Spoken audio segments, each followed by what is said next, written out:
Hey guys, welcome back to our channel. And ये video Hindi में ही रहेगी क्योंकि ये सिर्फ इंडियंस के लिए होगी, ठीक है। तो गाइस, आज के इस वीडियो में हम बात करेंगे कि कैसे आप अभी के टाइम पर इंडिया से फिलीपींस जा सकते हो, वो भी बिना किसी क्वारंटीन के। और बात करेंगे कि आपको क्या क्या डॉक्यूमेंट्स की ज़रूरत पड़ेगी, और इसके बारे में भी बात करेंगे कि आपका कितना खर्चा हो जाएगा अभी के टाइम पर फिलीपींस जाने में।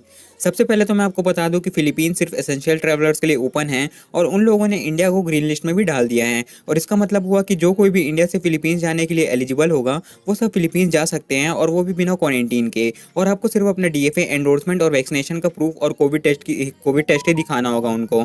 और जैसे कि मैंने बताया था कि अब इंडिया को ग्रीन लिस्ट में डाल दिया उन लोगों ने, तो आपका ना ही फिलीपींस में कोई क्वारंटीन होगा और ना ही आपका वहाँ पर कोई कोविड टेस्ट होगा गाइस। अब गाइस, हम बात करेंगे ट्रैवल रिक्वायरमेंट्स के बारे में। तो गाइस, सबसे पहले तो आपको अपना पासपोर्ट चाहिए होगा, जो कि कम से कम 6 महीने तक वैलिड हो। और आपको चाहिए होगा फिलीपींस का कोई भी एक वैलिड एंड एग्जिस्टिंग वीज़ा। जैसे कि अगर आपके पास एक वैलिड 9F स्टूडेंट वीज़ा है, या फिर आपके पास एक वैलिड रेजिडेंस वीज़ा है, तो फिर आपको फिलीपींस जाने में कोई भी दिक्कत नहीं आएगी।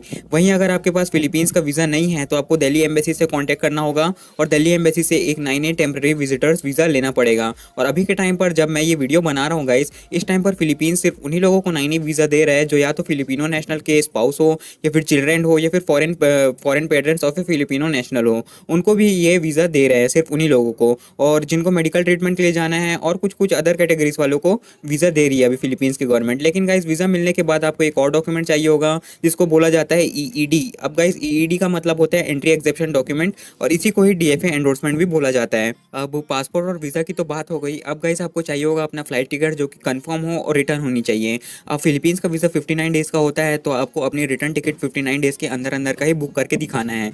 और होटल बुक करने की कोई ज़रूरत नहीं है अभी के टाइम पर, क्योंकि आपका क्वारंटीन तो होगा नहीं वहाँ पर। और एसेंशियल ट्रैवलर जो तो सीधा अपने घर वालों के पास ही जाएंगे, और उनको तो घर वाले ऑलरेडी होंगे ना फिलीपींस में, अगर वो एसेंशियल ट्रैवलर है, स्पाउस है, पेरेंट्स है, तो फिर उनको होटल बुक करने की कोई ज़रूरत नहीं पड़ेगी गाइस। अब जो नेक्स्ट थिंग है जो आपको चाहिए होगी इंडिया से फिलीपींस जाने में विदाउट क्वारंटीन के, वो है गाइस आपका वैक्सीनेशन का सर्टिफिकेट। और आपको वैक्सीन का सेकंड डोज लिए हुए कम से कम 2 वीक्स के ऊपर हो गए हो, तभी आप जा सकते हो बिना क्वारंटीन के। और गाइस, खुशखबरी ये है कि फिलीपींस ने कोवैक्सीन को बहुत दिन पहले ही अप्रूवल दे दिया था। बहुत सारे देशों ने कोविशील्ड को ही अप्रूवल दिया है, लेकिन उस टाइम भी फिलीपींस ने कोवैक्सीन को अप्रूवल दे दिया था। और वैसे भी अब कोवैक्सीन को WHO ने अप्रूव कर ही दिया है, तो अब धीरे धीरे बाकी सभी देश भी कोवैक्सीन को अप्रूवल दे देंगे गाइस। और जो लास्ट चीज़ जो आपको चाहिए होगी, वो है अपना एक कोविड-19 का PCR टेस्ट, जो कि 72 आवर्स से ज़्यादा पुराना ना हो। और कुछ लोग बोलेंगे कि ग्रीन लेन वालों के लिए कोविड टेस्ट का टाइम 48 आवर्स था, तो जी हाँ गाइस, मुझे भी ऐसा ही लग रहा था कि 48 आवर्स का टाइम लिमिट है।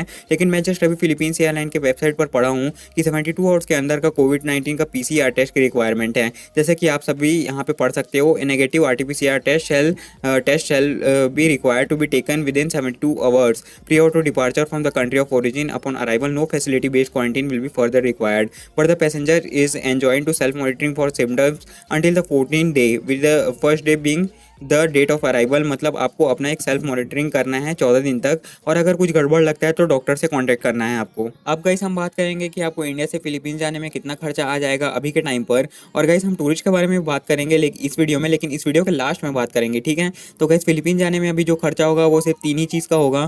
फर्स्ट है आपके फ्लाइट्स का, सेकंड है आपके वीज़ा का, थर्ड होगा आपका PCR टेस्ट का, जो कि आप इंडिया में करवाओगे। तो वीज़ा का कॉस्ट आ जाएगा आपका शायद वही 3000 से 3500 के आसपास। और एंट्री एग्जेप्शन डॉक्यूमेंट तो फ्री होता है, वो आपको एम्बेसी से लेना होता है। और बात करें कि RT-PCR टेस्ट की कॉस्ट कितनी है, तो गाइस बाकी एयरपोर्ट्स का और लैब्स का तो मुझे नहीं पता, लेकिन अगर आप दिल्ली एयरपोर्ट से टेस्ट करवाते हो तो आपका अपना कोविड टेस्ट का रेट 3500 के आसपास पड़ेगा। और आपका कोविड टेस्ट का रिजल्ट सैंपल लेने के 6 से 7 घंटे बाद जो आपका टेस्ट रिजल्ट है वो रिलीज हो जाता है। मतलब आपका टेस्ट रिजल्ट बहुत जल्दी आ जाएगा, और तब तक आप एयरपोर्ट में घूम सकते हो या फिर लॉन्च में रुक सकते हो, अगर आपके पास जो फ्री एयरपोर्ट लॉन्च होगा तो। अब होटल को तो आपको बुक करने की कोई ज़रूरत नहीं है, क्योंकि अभी तो सिर्फ एसेंशियल ट्रैवलर्स ही अलाउड है जाने के लिए, और स्पाउसेस एंड पेरेंट्स लोग तो जा ही सकते हैं। और अगर ये लोग जाएंगे तो होटल में थोड़ी ना रहेंगे, तो हम होटल के बारे में इस वीडियो में बात नहीं करेंगे। अब गाइस, हम बात करते हैं फ्लाइट्स के बारे में कि फ्लाइट्स कहाँ से बुक करें। गाइस, आपको तो पता ही होगा कि इंडिया से फिलीपींस के बीच में कोई भी डायरेक्ट फ्लाइट्स अभी नहीं है। उन लोगों ने एयर बबल एग्रीमेंट तो किया है, मतलब एयर एग्रीमेंट, लेकिन अभी तक कोई भी फ्लाइट्स ओपन नहीं है। और बहुत सारे देश जैसे कि सिंगापुर एंड मलेशिया ने भी ट्रांजिट पैसेंजर्स को जाने की परमिशन नहीं दे रहा है। मतलब अगर आप सिंगापुर और मलेशिया से ट्रांजिट करके फिलीपींस नहीं जा सकते हो, ठीक है। और दिल्ली से मनीला की एक चार्टर डायरेक्ट फ्लाइट भी गई थी, ऑपरेट हो रही थी, जो कि एक चार्टर फ्लाइट थी। और हमारे इंडिया के एक भाई जो कि हैदराबाद में रहते थे, वो एक फिलिपिनो स्पाउस है, और वो डायरेक्ट फ्लाइट से मतलब दिल्ली से मनीला गए थे। अब गाइस जो डायरेक्ट वाली फ्लाइट थी ना, वो चार्टर फ्लाइट थी, उसके बारे में ज़्यादा तो मेरे को नहीं पता कि कहाँ से बुक करना है, तो अपन अभी उसके बारे में बात नहीं करेंगे। अब गाइस यहाँ पर अपन आ गए हैं एक वेबसाइट पे जिसका नाम है kiwi.com। यहाँ ये फ्लाइट सर्च करने वाली सेम स्काई स्कैनर जैसा ही है, ठीक है।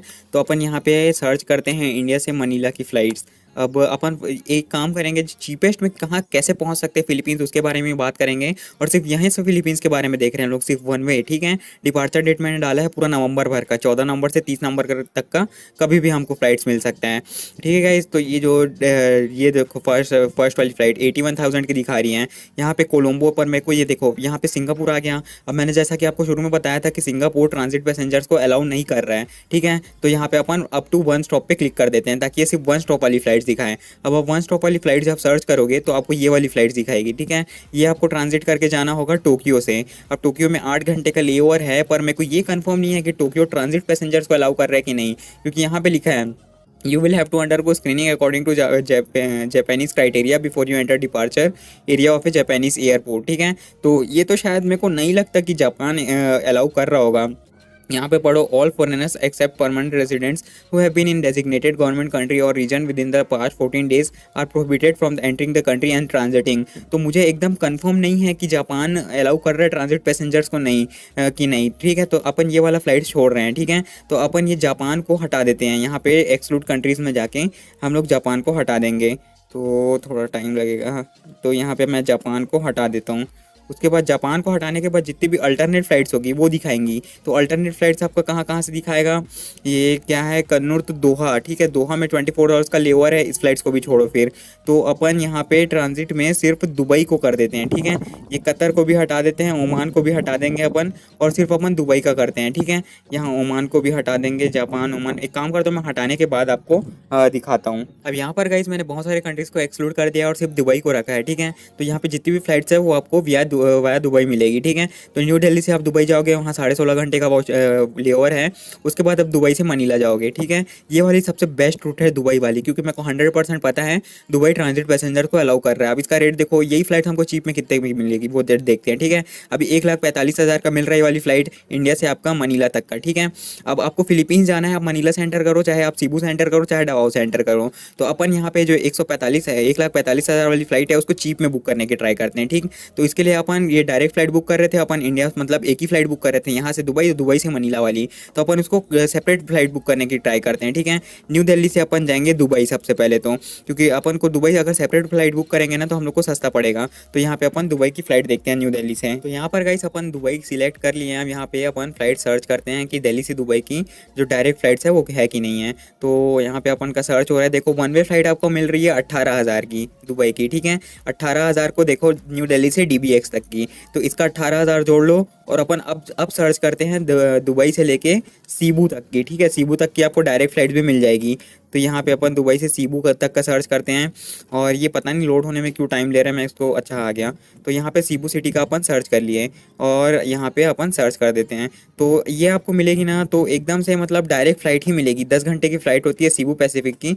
यहाँ पे नॉन स्टॉप को अपन क्लिक कर देते हैं, और ये एक बार सर्च हो जाता है, उसके बाद मैं आपको दिखाता हूँ। तो यहाँ पर गाइस वाली फ़्लाइट सर्च हो गई है जो अपना देख रहे थे दुबई से सीबू वाली। तो चीपेस्ट में आपको आ रहा है 98,000 का, ठीक है। अब जो अपना डायरेक्ट फ्लाइट देखे थे हम लोग इंडिया से मनीला तक की, जो फिलीपींस एयरलाइन और दुबई वाला ट्रांजिट करके जाना था, उसमें आपका कॉस्ट कितना आ रहा था, 1,45,000 का, ठीक है। और इसमें देखो, आप पहले तो इंडिया से दिल्ली से दुबई जाओगे, उसका कॉस्ट आया था 18,000। और सीबू से मतलब दुबई से आप सीबू जाओगे, उसका डायरेक्ट फ्लाइट है, उसका कॉस्ट आ रहा है आपका 98,000। तो टोटल अपना कितना हुआ, 1,18,000 के आसपास हुआ। आप कैलकुलेट कर लेना, ठीक है। उतना मतलब 1,20,000 के आसपास आप पहुँच ही जाओगे इंडिया से लेके फिलीपींस। तो अगर आप सेपरेट फ्लाइट्स बुक करोगे तो आपको ज़्यादा सस्ता पड़ेगा, ठीक है।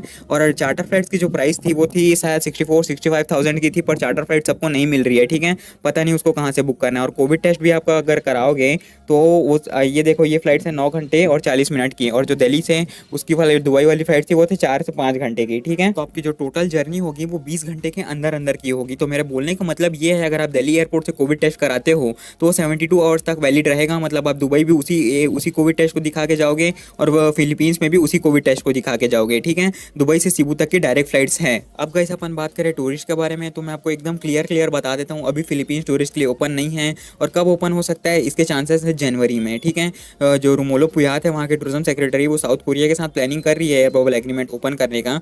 मैंने उन लोगों को ईमेल भी किया था कि इंडिया के साथ करो, इंडिया का कोविड टेस्ट बहुत कम हो गया है, कोविड रेट्स, और इंडिया को तो अब ग्रीन लिस्ट में अभी डाल दिए हैं। आप लोग भी ईमेल किया करो उन लोगों को, क्या पता उनकी नज़र पड़ जाए, ठीक है। तो इंडिया मतलब किसी भी देश के लिए अभी टूरिज्म के लिए ओपन नहीं है फिलीपींस, पर जनवरी में ओपन होने के चांसेस हैं।